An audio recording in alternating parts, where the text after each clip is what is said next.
कभी आपने सोचा है कि जब एक नदी अपना रास्ता बदलती है तो वो क्या कहती है? जब आसमान चीखती हवाओं से गूंजता है तो वो किससे शिकायत करता है? हमारे चारों ओर जो कुछ भी हो रहा है वो सिर्फ मौसम की मर्जी नहीं, वो प्रकृति की पुकार है। और ये पुकार अब इतनी तेज हो चुकी है कि उसे अनसुना करना मुश्किल ही नहीं, नामुमकिन हो गया है। सिर्फ 3 दशकों में दुनिया ने 9,400 से ज्यादा भीषण प्राकृतिक आपदाओं का सामना किया है।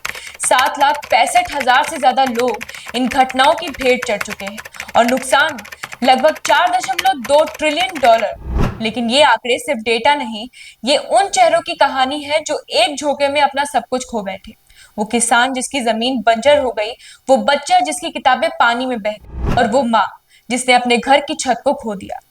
भारत की बात करें तो हमारा देश जहां हर मौसम एक उत्सव होता था, अब जलवायु संकट की मार झेल रहा है। भारत क्लाइमेट रिस्क इंडेक्स में छठे स्थान पर है।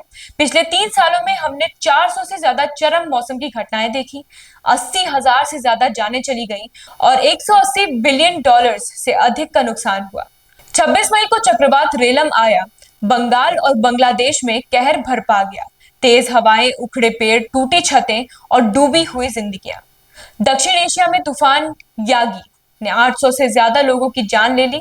बाढ़, भूस्खलन और तबाही का ऐसा मंजर कि जमीन भी कांप उठी। केरल के वायनाड में एक चुपचाप गिरती जमीन ने कितनी जिंदगियां निगल ली, लेकिन वो न्यूज हेडलाइन नहीं बनी क्योंकि वहां डॉलर का नुकसान कम था।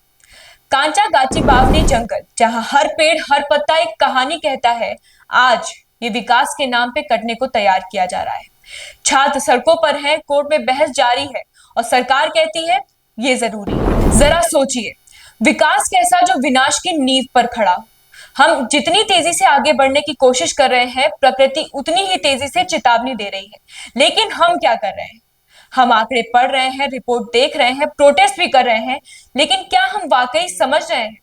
बर्फ पिघल रही है, समुद्र चढ़ रहा है, जंगल कट रहे हैं और हम अब भी ये मानने को तैयार नहीं है कि हम खुद अपने भविष्य की नींव हिला कर रख रहे हैं।